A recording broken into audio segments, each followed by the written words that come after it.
Queridos irmãos e irmãs, convido a todos a abrirem as suas Bíblias na carta do apóstolo Paulo aos Romanos, capítulo 1. Eu vou ler do versículo 14 até o versículo de número 17. Eu gostaria que os irmãos acompanhassem e também que os irmãos e irmãs mantivessem as suas Bíblias abertas. Diz assim então a palavra do Senhor. Sou devedor tanto a gregos como a bárbaros, tanto a sábios como a ignorantes. Por isso, quanto está em mim, estou pronto a anunciar o Evangelho também a vós outros em Roma. Pois não me envergonho do Evangelho, porque é o poder de Deus para a salvação de todo aquele que crê. Primeiro, do judeu e também do grego, visto que a justiça de Deus se revela no Evangelho de fé em fé, como está escrito, o justo viverá pela fé. Portanto, queridos irmãos e irmãs, que as palavras que forem pronunciadas pelos meus lábios e que o meditar do meu coração seja agradável ao Senhor, rocha minha e redentor meu. O tema da nossa meditação dessa noite está baseado na carta do apóstolo Paulo aos Efésios, capítulo 2, versículo 8, onde ele diz que a salvação é pela graça, mediante a fé. Então este é o nosso tema. A salvação é pela graça, mediante a fé. No último dia 31 de outubro, nós comemoramos a Reforma Protestante. 508 anos de história. 508 anos que abalou profundamente o conhecimento, a fé em todo o planeta. 508 anos que a palavra de Deus é resgatada e é colocada nas mãos da igreja. 508 anos de fé, de bênção, de aproximação maior com o Senhor. Martim Lutero, o precursor da Reforma Protestante, nascido em 1484, ele veio a falecer em 1546. Ele, filho de um pai abastado, um pai que trabalhava na mineração, que tinha o seu comércio na mineração de prata, um pai que havia enviado seu filho para estudar direito em outra cidade, um pai que depositava em seu filho toda a confiança que seu legado permaneceria por todo sempre, porque o seu filho, sendo advogado, ele iria então cuidar de todos os bens de seu pai. Portanto, Lutero, ele foi fazer o curso de direito e nesse período em que ele estava fazendo esse curso de direito, ele volta à casa de seus pais para fazer uma visita, ficando ali alguns dias na casa de seus pais. Então ele retorna novamente para a cidade para retomar os seus estudos. Quando ele está retornando, subitamente muda o clima e diz-nos a história, quando nós lemos, um raio cai perto onde ele estava e ali naquele momento ele ficou completamente aterrorizado. Acredito eu que sexta-feira muitos irmãos e irmãs também ficaram com muita preocupação de tantos alertas que nós recebemos. E olhando o que aconteceu na cidade, ali no Paraná, em Rio Bonito, nós ainda nos assustamos mais ainda. E foi isso que aconteceu também ali com Lutero. E ele ali num momento de crise, num momento de preocupação, ele se aproxima do Senhor de sua forma e ele diz o seguinte: se eu for salvo, eu vou me dedicar ao Senhor. E ele foi salvo e ele cumpriu a sua palavra. Seu pai não gostou, mas ele manteve firme a sua palavra até o último momento. E, portanto, ele entra para estudar teologia, ele começa a desenvolver seus estudos, e ele começa a perceber que aquilo que estava sendo ensinado estava não conforme a palavra do Senhor. Então ele faz ali algumas críticas, ele levanta a sua voz, por isso que nós falamos protesto, ele levanta a sua voz para protestar contra aquilo que estava acontecendo ali à sua volta. E ali, num dado período, ele passa a ser perseguido, ele foge, ele se esconde, ele tem o abrigo de um determinado príncipe alemão, e ele é guardado ali no castelo, onde ali naquela localidade ele passa a estudar mais e começa a traduzir a palavra do Senhor para o alemão. Na realidade, Lutero, assim como Calvino, John Knox e demais, eles não queriam uma divisão na igreja. O que eles queriam era corrigir as distorções que haviam na igreja. E ele lutou muito, assim como os demais, mas infelizmente não houve como, e acabou havendo então o cisalhamento, e a igreja então ela vem a se dividir. E Lutero, assim como Calvino e os demais, eles então passam a se preocupar em doutrinar e ensinar aqueles que passaram a segui-lo. E é um dado muito interessante, que eles não queriam um culto à pessoa, eles não queriam um culto a eles, porém eles queriam um culto reformado, um culto que agradasse, que reverenciasse, que desse glória a Deus. E diz-nos também a palavra e os ensinos, que num dado momento Lutero também ficou muito triste, porque muitos daqueles seguidores estavam seguindo e colocando o nome de Lutero à frente. E ele diz de uma forma muito clara: tudo que eu estou pregando é de acordo com a palavra de Deus. Se alguém merece toda a honra, se alguém merece toda a glória, se alguém merece toda a exaltação, este é Jesus, o Filho de Deus. Então, esse é um preâmbulo para nós lembrarmos da reforma protestante. E Lutero, nesta preocupação, já ao passar do tempo, ele estava muito preocupado, ele estava muito angustiado. Por quê? Porque ele acreditava que as suas orações, ele acreditava que as suas boas obras, ele acreditava que todo o trabalho de ensino ainda estava muito fraco, precisava melhorar e muito. E aquilo trouxe muita angústia, inclusive com as suas boas obras.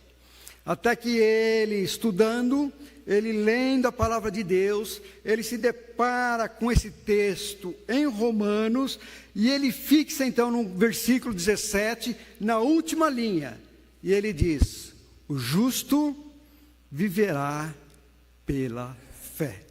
E quando ele se depara que o justo viverá pela fé, e não por aquilo que ele está fazendo, ele tem um grande alívio. E assim acontece conosco.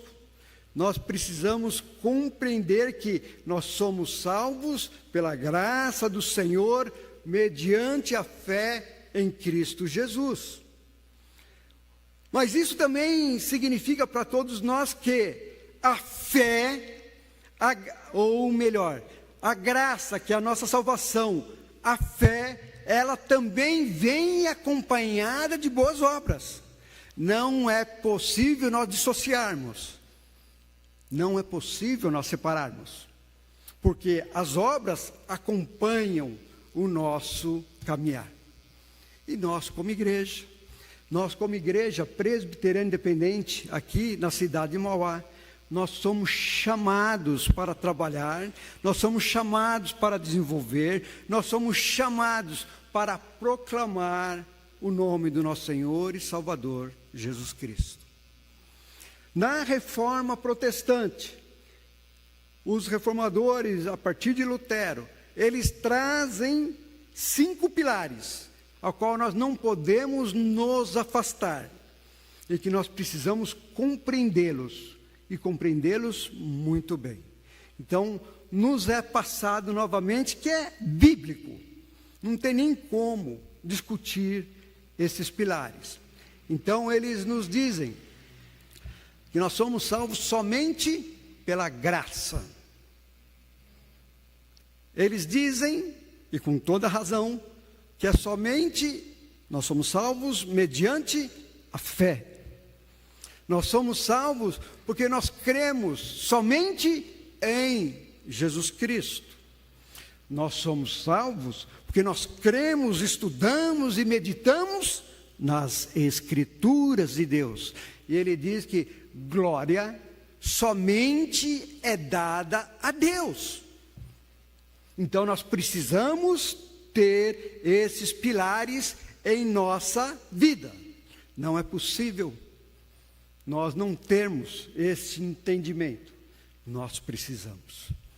Por isto, em dezembro, nós vamos, em escola dominical, retomarmos um pouco sobre este assunto. E eu, desde já, convido a toda igreja para estar e convidar outros para estarem, para nós relembrarmos esta questão dentro da história, que eu não quero trazê-la no momento porque eu quero meditar na palavra de Deus. Então vamos guardar bem isto. E o tema da nossa meditação, a salvação vem de Deus através da sua graça, e isso vem mediante a fé. Aqui está 2 pilares muito importantes da palavra de Deus e que os reformadores trouxeram. Graça. Graça é um favor imerecido. Eu não mereço, os irmãos e irmãs não merecem, mas Deus derrama sobre nós a sua graça. Isto é um ato de bondade, queridos. Isso é um ato de misericórdia. Isto é um ato de amor.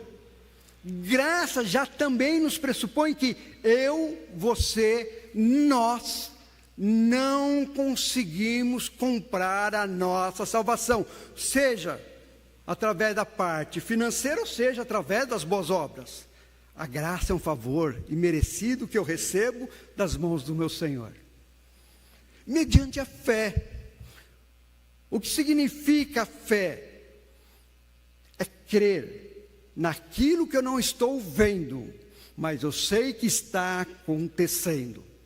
E aqui eu lembro com os irmãos, nós lemos agora há pouco, ali os discípulos, quando Jesus morreu, quando ele foi crucificado, morreu, quando ele foi ressuscitado, que ele aparece diante dos discípulos, e ali, num dado momento, Tomé não estava na primeira vez, na segunda vez ele estava, e Tomé havia duvidado, e Tomé diz então para os discípulos: eu só vou crer se eu ver, só vou crer se eu colocar meu dedo nas suas feridas. Jesus então, na segunda vez, se aproxima de Tomé e diz: pois é, Tomé, estou aqui, coloque as suas mãos. Aí Tomé olha para o Senhor, ele se dobra, porque não tem como não se dobrar nesse momento, não se dobrar na presença do Senhor.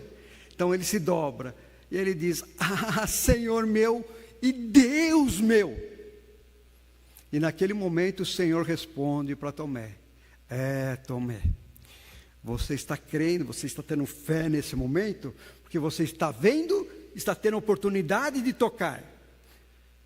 Mas saiba que muito mais bem-aventurados são aqueles que creem, são aqueles que têm fé, que não viram, que não tocaram, mas creem que eu ressuscitei para trazer vida a você. Queridos, o Senhor trouxe vida a nós quando nós estávamos mortos em nossos pecados e delitos. Então nós precisamos buscar a presença do Senhor. Nós precisamos proclamar esse Senhor. Nós precisamos bendizer o nome do nosso Senhor.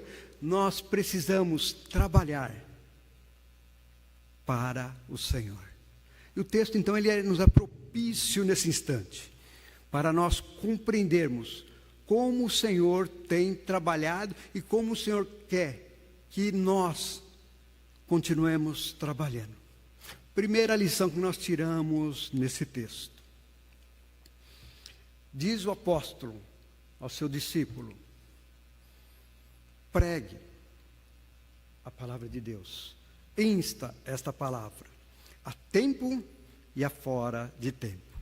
Ou seja, em todo momento eu preciso falar desta palavra e não somente falar, mas eu preciso viver e viver intensamente.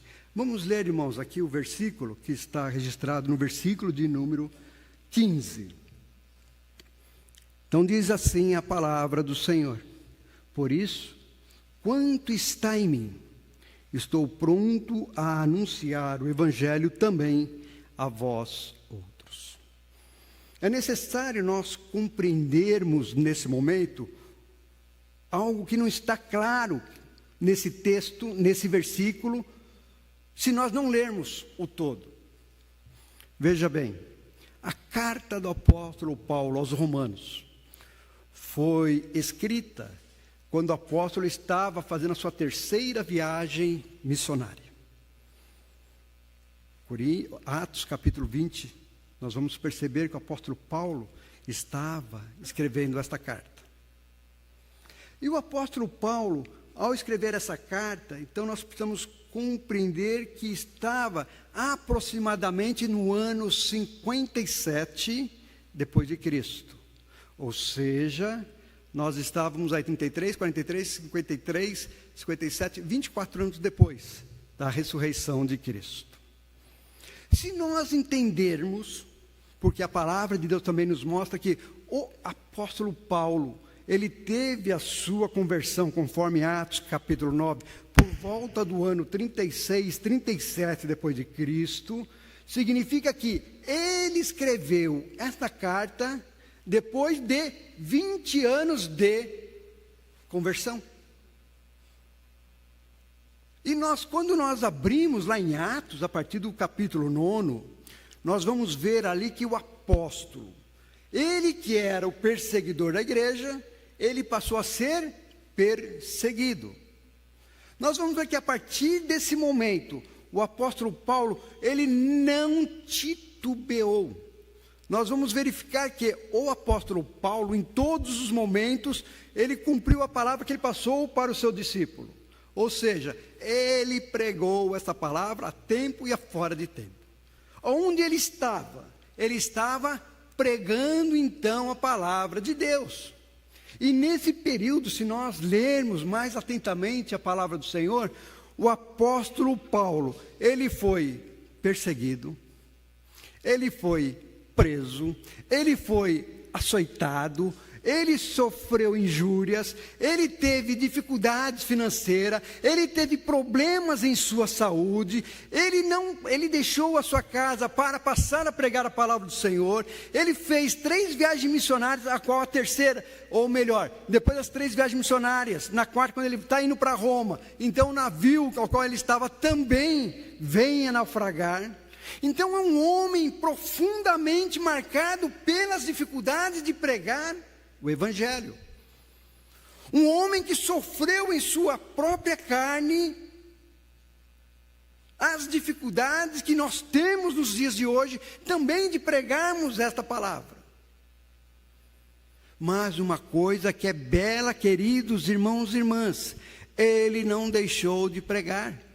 Como diz então aqui a palavra que nós acabamos de ler, o apóstolo Paulo, ele diz que o quanto está nele, ele está alegre de poder proclamar, de poder anunciar o Evangelho de Cristo.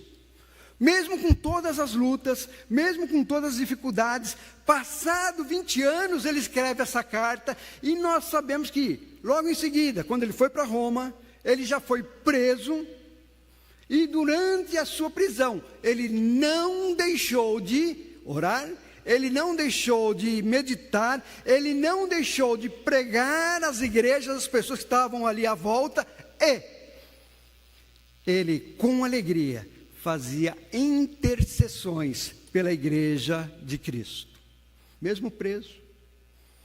Então nós, como cristãos, nós precisamos pregar também esta palavra. Eu confesso aos irmãos e irmãs, eu já disse isso, se eu não me engano, no conselho, que eu tinha uma dificuldade muito grande com o apóstolo Paulo, quando ele falava: sede meus imitadores, como eu sou de Cristo. E eu tinha dificuldade, eu pensava comigo, por que ele não diz diretamente, sede imitadores de Cristo? Depois eu passo a compreender, porque ele está dizendo assim: se você não consegue imitar a Cristo, então olhem para mim, porque eu estou buscando imitar e fazer aquilo que Cristo pediu a mim. Tanto é que no final de sua vida, ele então diz: eu já não vou estar mais por aqui, então sede imitadores de Deus como filhos amados. Então nós precisamos imitar o apóstolo, nós precisamos então pregar esta palavra, porque há muitas pessoas necessitadas.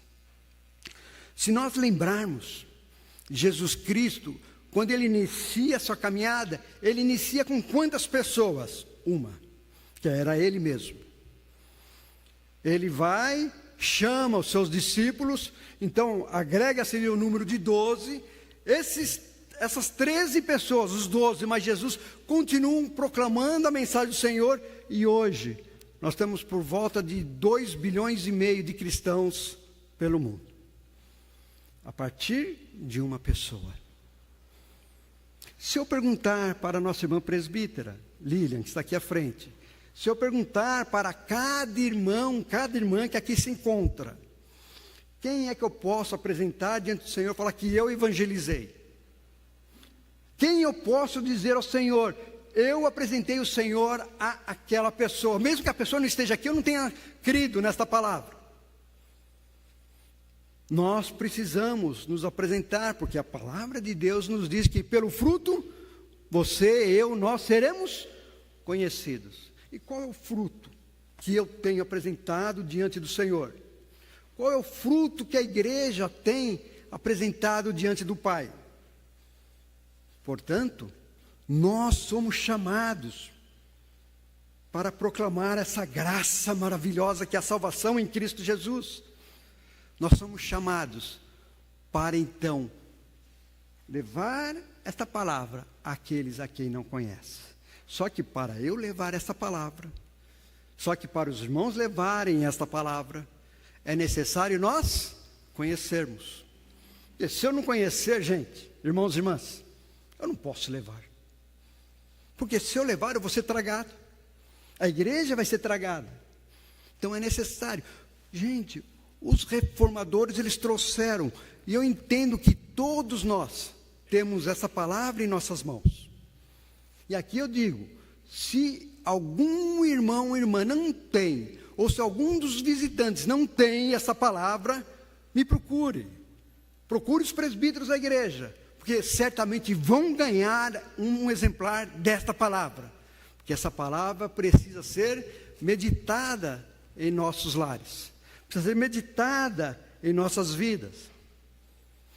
Assim diz o salmista: lâmpada para os meus pés é a tua palavra, para ser luz ao meu caminho.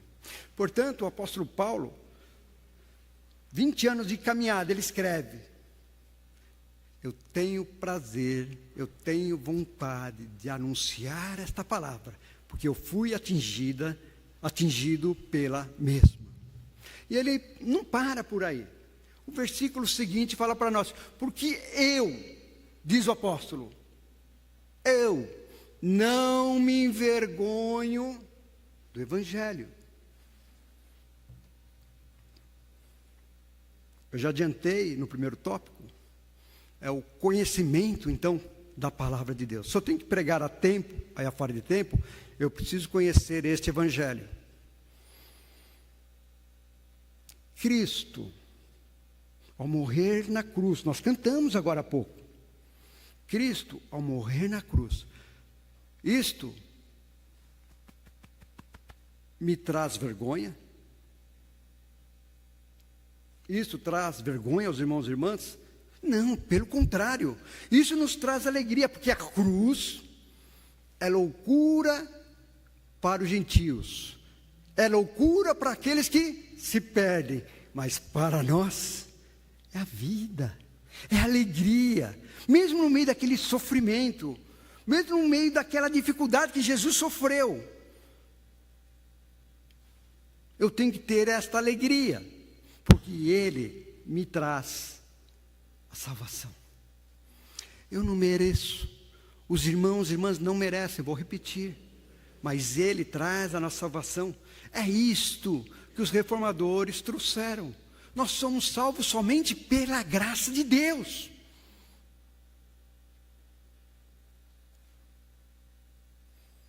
Porque não me envergonho do Evangelho. Eu preciso conhecer o que é o Evangelho. Evangelho é as boas novas. O que é as boas novas? As boas novas é: o Senhor te ama, Lilian, e Ele não quer que você se perca, Ele não quer que você perca a sua vida. Então Ele envia o seu Filho para que você possa ter a salvação em Cristo Jesus. As boas novas é nova vida. As boas novas é nós mudarmos o nosso ambiente, é mudarmos onde nós estamos inseridos, é levar essa palavra de luz. O Senhor Jesus, quando esteve aqui, quando nós pegamos lá o sermão das bem-aventuranças, Ele diz: não se pode apagar uma lâmpada, não se pode apagar uma luz. Seja onde estiver esse foco de luz, ele vai predominar, ele vai transcender. Todos têm que enxergar. Quando Moisés estava ali pastoreando o rebanho do seu sogro, ele olha para o alto. E lá no alto, o que ele enxerga? Uma sarça ardendo em fogo. Então, de longe, mesmo durante o dia, ele viu aquele brilho, e ele não se contentou em ver, ele teve que ir. E quando ele vai, quando ele se aproxima, ele escuta uma palavra: Moisés, Moisés, tira as sandálias, porque a terra onde você pisa é uma terra santa, sagrada. Portanto, a igreja que somos nós precisamos ser luz às pessoas que estão nas trevas. E o que as pessoas enxergam em nós. Portanto, as boas novas faz parte de trazer luz a essas pessoas. É ir, é proclamar, é dizer: só o Senhor é Deus.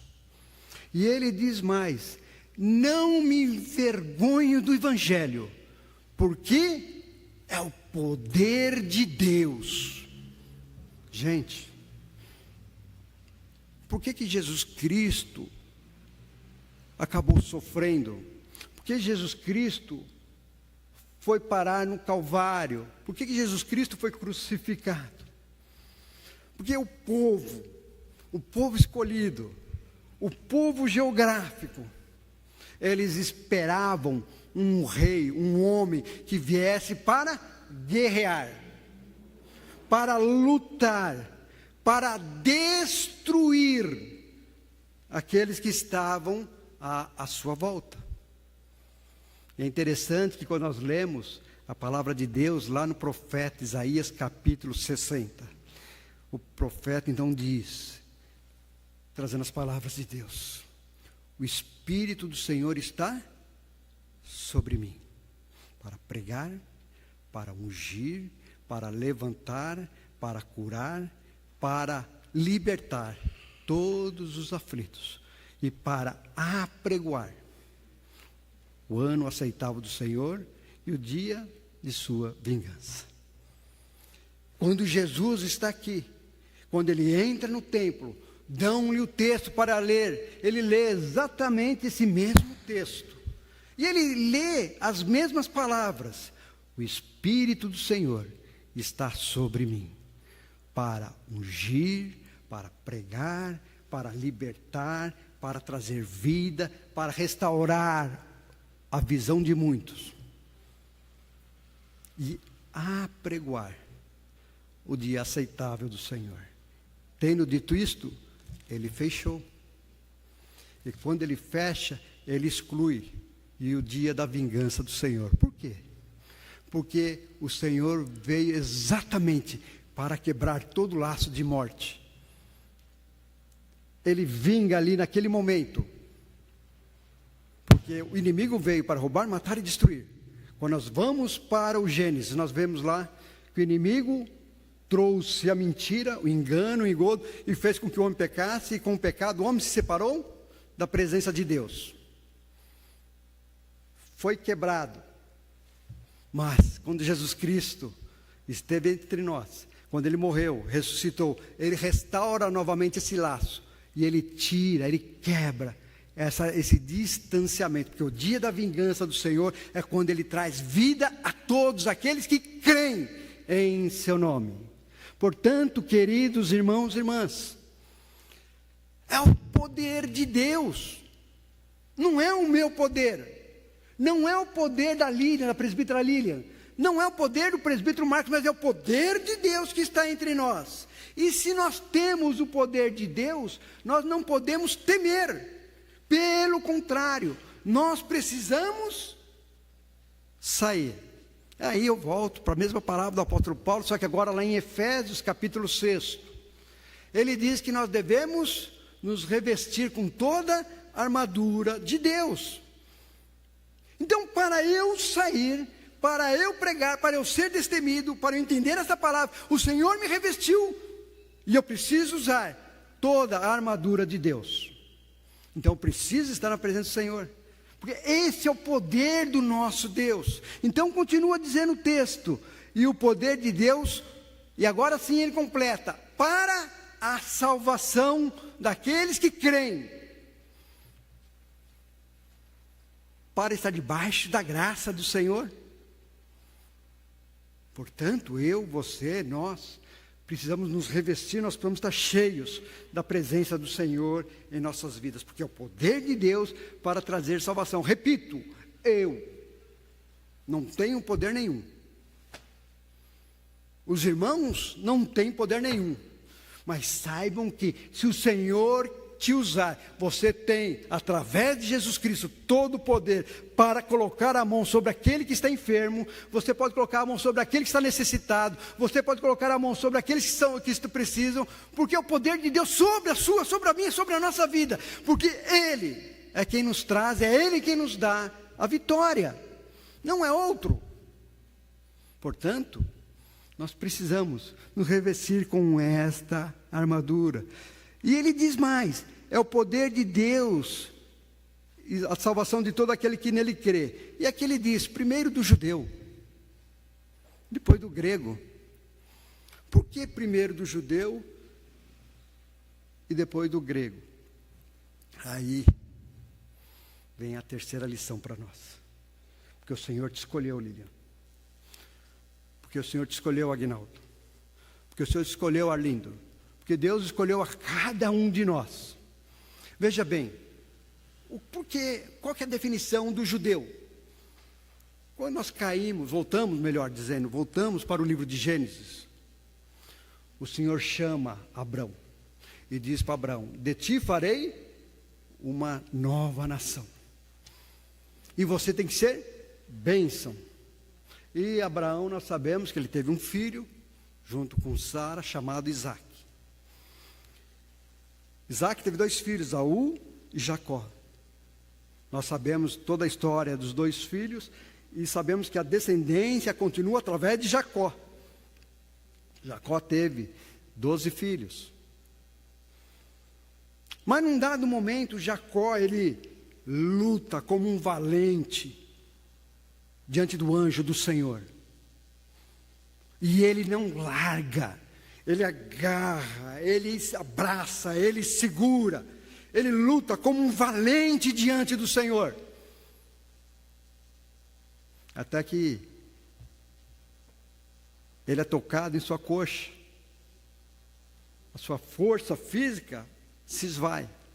Ontem em casa, eu bati o meu quadril, e por uns 5 minutos, com muita dor, eu não conseguia colocar o meu pé no chão. E eu imagino Jacó, porque o Senhor toca ali também nele. E naquele momento, o Senhor fala: tu lutaste como um príncipe, como um homem valente. Já não mais chamará Jacó, mas chamará Israel. Israel tem 12 filhos. E coube a Judá dar então um nome a esse país. Então nós conhecemos o judeu, o povo judeu, da qual descende o nosso Senhor, de onde faz parte Jesus Cristo. Então o que o texto está dizendo para nós? Primeiro foi dado aos judeus esta alegria de ser chamado para fazer parte do seu povo, como uma nação física. Mas a palavra de Deus lá em Gênesis 12, ele diz: Abrão, você vai ser abençoado por mim, mas você também tem que ser uma bênção para todas as nações, porque em ti as nações serão abençoadas. Então desenvolve a nação, sendo uma bênção nas mãos do Senhor, e as pessoas sendo abençoadas por Israel. Então, ou seja, foi dado ao povo judeu, foi dado a Israel esse privilégio, primeiro, de ter sido chamado. Mas nós sabemos, foi lido aqui, infelizmente o povo, num dado momento, rejeita ao Filho de Deus, a Jesus Cristo. E quando ele rejeita, ele passa a sofrer as consequências da sua rejeição. E Jesus Cristo, então, institui a sua igreja. Então, a partir do primeiro passo de Jesus, a partir do chamado de Jesus aos discípulos, a partir do crescimento, começa a se tornar, então, a igreja de Cristo Jesus. Tanto é que lá, Mateus capítulo 16, quando Jesus está com seus discípulos, ele pergunta de uma forma bem clara aos seus discípulos: quem o povo diz quem eu sou? E os discípulos respondem: olha, o povo diz que o Senhor é Elias, que o Senhor é Jeremias, que o Senhor é um dos profetas, que o Senhor é João Batista. Aí Jesus muda a pergunta, sai desse contexto de fora e traz para dentro. Mas e vocês? Quem vocês dizem quem eu sou? Aí Pedro toma a palavra. Pedro, revestido pelo Espírito Santo de Deus, ele diz: tu és o Cristo, o Filho do Deus vivo. E naquele momento Jesus responde a ele: bem-aventurado és tu, Pedro. Bem-aventurado és tu. Porque não foi a carne, não foi o sangue que te revelou, mas foi o Espírito do Senhor. Então, ou seja, queridos, a palavra foi entregue primeiramente ao povo judeu. Somente depois foi entregue ao grego. Somente depois foi entregue aos bárbaros. Ou seja, aqui o povo grego representa os gentios, representa aqueles que são de fora do povo judeu. Ou seja, se nós retroagirmos para a mensagem central do texto, a salvação é para todos, porque Jesus Cristo veio para todos. Mas todos quem? Depende da nacionalidade? Não. Mas a todos os que receberam, deu-lhes o poder de serem feitos filhos de Deus. Portanto, o Evangelho é o poder de Deus para a salvação, tanto para os judeus como para os gregos. Ou seja, a salvação é para todos os que creem em Jesus Cristo como Filho de Deus. Então, quando nós cremos que Jesus Cristo é o Filho de Deus, nós não conseguimos ficar inertes, parados. Nós saímos para pregar as boas novas. E, portanto, nos diz aqui a palavra, na continuidade, que a justiça de Deus se revela de fé em fé. Ou seja, em todo o período ao qual nós estamos aqui, e em todo o período ao qual nós transferimos para os nossos filhos. Em todo o tempo, nós precisamos perseverar em nossa fé. Nós precisamos continuar crendo que só o Senhor é Deus. E por fim, queridos, o texto conclui, aquilo que trouxe um alívio para Martim Lutero, que ele estava angustiado, como traz um alívio para mim, como tem que trazer alívio para todos os irmãos e irmãs, nos diz o texto: o justo viverá pela fé. O justo viverá pela fé. E aí eu peço para os irmãos mudarem a sua página, no capítulo 3, no versículo 9. Olha aí que diz o versículo 9, que se conclui. É isso o apóstolo Paulo dizendo, e temos que lembrar que o apóstolo Paulo também era judeu. Temos nós qualquer vantagem? Não, de forma nenhuma, pois já temos demonstrado que todos, tanto judeus como gregos, estão debaixo do pecado, como está escrito: não há justo, não há um sequer. Parece que contradiz com o versículo 17: o justo viverá por fé. Que história é essa? O justo viverá por fé se não existe nenhum justo. Então nós precisamos compreender esta justiça. E para isso, eu peço para os irmãos agora abrirem no capítulo 5, versículo 1.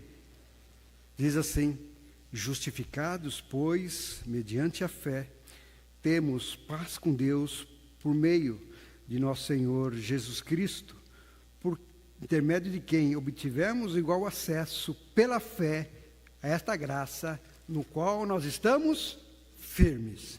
Ou seja, aqui traz uma palavra, justificação. Isso é um termo jurídico, gente. Não um termo que o apóstolo Paulo inventou. É um termo de tribunal. O que esta palavra diz, então? O que nós precisamos compreender através dessa palavra?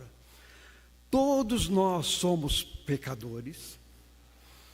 Todos nós somos falhos. Todos nós não merecemos. Todos nós somos indignos de estarmos na presença do Senhor. Mas o Senhor, através de Jesus Cristo, me justificou e disse: mesmo com todas as falhas, eu te dou a liberdade. É o termo que um juiz usa quando vai libertar aquele que havia sido condenado. Ele nos justifica. Por isso que nós precisamos compreender essa palavra. O justo viverá por fé. E quem é esse justo? Aquele que é justificado por Deus através de Jesus Cristo, mediante a fé, através da graça de Deus. E quem é este? A igreja. A igreja que professa Jesus Cristo como seu único e suficiente Salvador. Portanto, queridos irmãos e irmãs, vamos estar atentos à palavra do Senhor. Vamos estar atentos àquilo que o Senhor tem colocado em nossa vida. E vamos buscar o Senhor enquanto há tempo.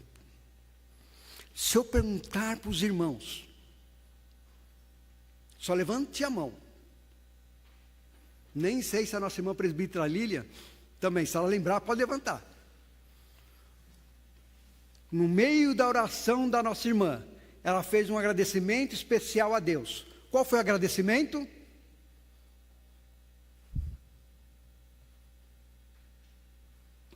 Alguém pode levantar a mão? Amém. Amém. O agradecimento que ela fez foi o seguinte: Senhor, obrigado, porque na nossa nação nós podemos proclamar, nós podemos pregar, nós podemos nos reunir como igreja de Cristo. Queridos, abram os olhos, tirem toda a dificuldade que possam ter nos ouvidos, porque os dias estão ficando difíceis, e em breve, nós não, espero em Deus que não venha acontecer isso, mas em breve poderemos ter restrições para estarmos reunidos nesse lugar sagrado. Nós ouvimos há pouco tempo muitos líderes, muitos pastores, muitos cristãos dizendo que a Bíblia ela precisa ser atualizada. Há pouco tempo eu ouvi um juiz falando algumas questões da palavra de Deus, até para utilizar em detrimento daquilo que eles desejam. E algumas distorções dentro da palavra de Deus, usando a palavra de Deus e distorcendo a palavra de Deus. E muitos querem, então, atualizar e fazer com que a Bíblia seja unificada para todos.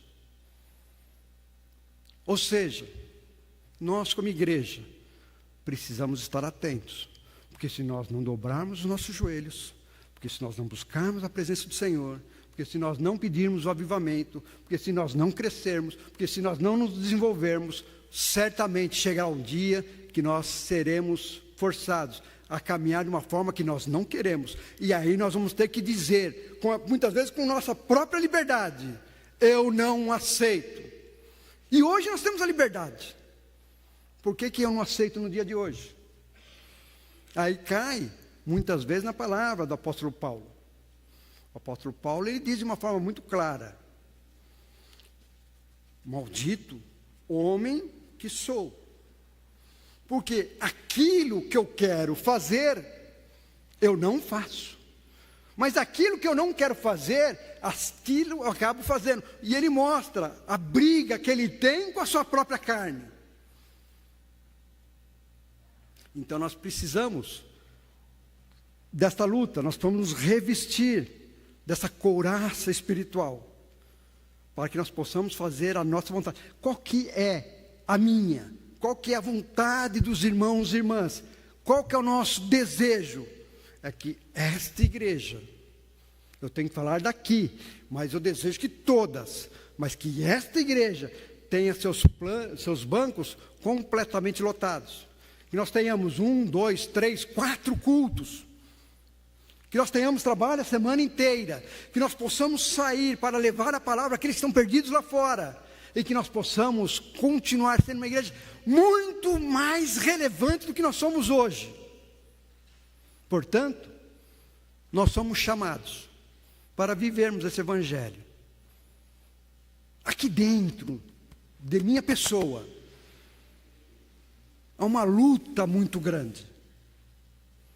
Quando eu olho para a nossa igreja, quando eu olho para a igreja cristã, esparramada por todo o nosso país, e muitas vezes eu olho e vejo muita letargia em nosso meio, aquilo me consome. Isso me deixa muito intrigado, muito angustiado. Muitas vezes eu choro por causa disso. Mas eu tenho uma grande alegria, porque eu sei que o justo viverá por fé. E isso me traz paz, porque eu busco fazer aquilo que eu posso fazer diante do Senhor. E cada irmão, cada irmã também tem que buscar diante do Senhor aquilo que pode fazer. Portanto, amados, vamos sair daqui lembrando, a salvação vem da graça, é pela graça de Deus, não é uma graça gratuita, por isso ninguém compra. A graça vem através do nosso Deus, mediante a fé, e a nossa fé tem que ser depositada nos pés da cruz diante de Jesus Cristo. Portanto, convido a todos a baixarem sua fonte nesse momento. Vamos, mais uma vez, buscar a presença do Senhor.